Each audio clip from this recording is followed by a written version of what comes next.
এগরা বিধানসভা কেন্দ্রের বিজেপি প্রার্থী দিব্যেন্দু অধিকারী তিনি আজ পানিপারুল এলাকায় প্রচারে এসছেন এবং বাড়ি বাড়ি যাচ্ছেন এবং তিনি যথেষ্ট মানুষের সাড়া পাচ্ছেন বলে এমনটা জানাচ্ছেন।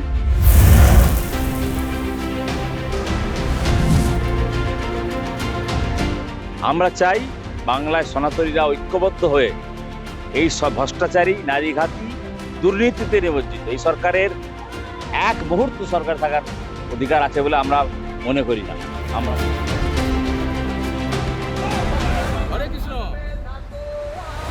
আমরা অন্নপূর্ণা যোজনা দেব, আয়ুষ্মান ভারত দেব। আমাদের যশস্বী স্বরাষ্ট্রমন্ত্রী তিনি আমাদের সংকল্পপত্র প্রকাশ করেছেন। আমরা মায়েদের কাছে সংকল্পপত্র পৌঁছে দেব। আমাদের দল বদ্ধপরিকর এলাকার পানীয় জল, রাস্তাঘাট, স্বাস্থ্য। আজকে এগরা সুপার স্পেশালিটি হাসপাতাল, ব্লাড ব্যাংক নেই, নামেই হাসপাতাল চলছে। আসলে ডাক্তারবাবুদের সাথে ভেতরে সেটিং করে স্ক্যান করতে যেতে হবে বাইরে, এমআরআই করতে হবে বাইরে, ল্যাবরেটরি টেস্ট করতে হবে বাইরে, ভুলভাল প্যাথোলজি খুলে এ ধরনের ব্যবস্থা চলছে। আপনি তমলুক জেলা সদস্য, ওখানে প্রায় 250 নার্সিংহোম আছে, পাওয়া যায়? কিসের ভিত্তিতে নার্সিংহোমগুলো চলছে?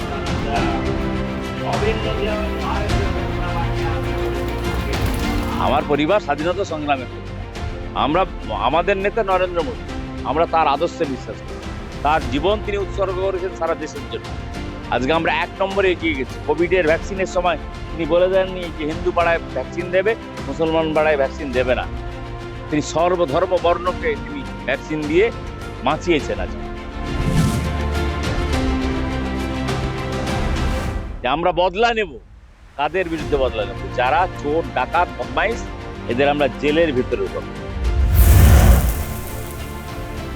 এই পানিপারুল বা এগরা 2 নম্বর ব্লকের বিভিন্ন প্রান্তে ঘুরে বেড়াচ্ছেন, সেখানে কিন্তু তিনি জয়ের জন্য যথেষ্ট আশাবাদী। তিনি এটা কিন্তু আজকে পরিষ্কার করলেন আজকের এই যে প্রাথমিক যে সভাগুলি রয়েছে সেখান থেকে।